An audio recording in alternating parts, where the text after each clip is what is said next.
நண்பர்களுக்கு வணக்கம். இன்னைக்கு நம்ம பார்க்க போகிற படம் திரௌபதி 2 ரிவ்யூ தாங்க. படத்தை பார்த்துட்டு இப்போ தான் வெளில வந்திருக்கேன்.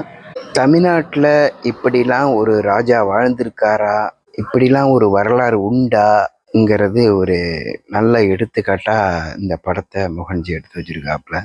இது மோகன்ஜி படம் தானா, மோகன்ஜியா இப்படி ஒரு படம் எடுத்தாருங்கிற மாரி ஒரு பிரம்மாண்டத்தை உச்சியில் கொண்டு நம்மளை நுப்பாட்டிட்டாங்க.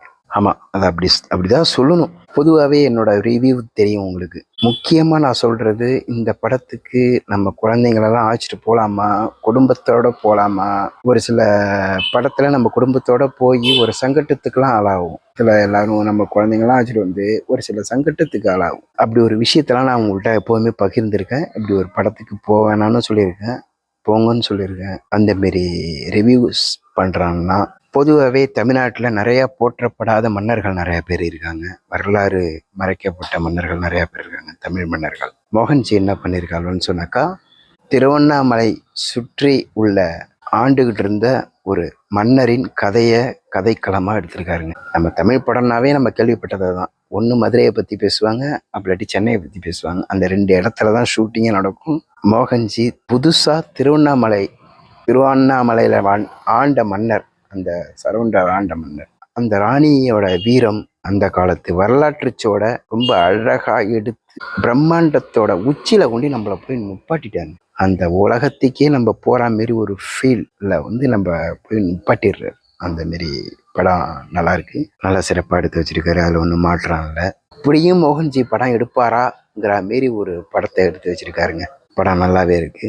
ஒரு 10 வருஷம் கழிச்சு தமிழ்ல ஒரு படத்தை பார்த்துட்டு வந்த ஒரு திருப்தியில, இப்படியோட படம் தமிழ் படம் பார்த்து ஒரு 10 வருஷம் ஆயிடுச்சுங்க. அந்த திருப்தியோட நான் மட்டும் இல்லை, அந்த தேட்டரில் எல்லாருமே வெளில வந்ததை நான் பார்த்தேன். ரொம்ப அருமையான படத்தை எடுத்து வச்சிருக்காரு. சாதி மதம்லாம் இந்த படத்துல இல்லைங்க. சாதி மதம்லாம் இதில் இல்லை. நீங்கள் எல்லாருமே பார்க்கலன்னு சொல்ல போனாக்கா வெற்றிமாறன் இவரெல்லாம் அந்த படத்தை பார்த்தா பாராட்டுவார். அந்த அளவுக்கு அந்த சாதி மதம் எதுவுமே கிடையாது. படம்னா ஒரு தமிழ் மன்னனோட வரலாற்றில் அப்படி பறைசாற்றிருக்காரு. அந்த மாதிரி படத்தை எடுத்து வச்சிருக்காரு. குறைனா குறைய சொல்லிடுவேன்.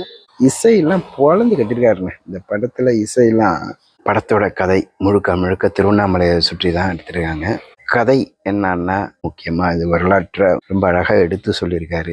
ஆந்திர பிரதேசம் வரைய வந்த முகலாய பேரரசு ஆக்கிரமிப்பு ஏன் தமிழ்நாட்டுக்குள்ள வர முடியாத அளவுக்கு எப்படிலாம் தடுத்தாங்க, இவங்க வீரம் விவேகம் இப்படி இந்த அளவுக்கு செயல்பட்டாங்க, அந்த ராணிக்கள் கொண்டு எப்படி செயல்பட்டிருக்காங்கிற அந்த அழகா வரலாற்று சுவடோட எடுத்து சொல்லியிருக்காங்க. இந்த படத்தை தாராளமா குடும்பத்தோட எல்லாருமே போய் பார்க்கலாம். அதில் மாற்றமே இல்லைங்க. எல்லாரும் இந்த வரலாற்றை தெரிஞ்சிக்க வேண்டிய ஒரு, தமிழ்நாட்டில் இப்படி ஒரு மன்னர்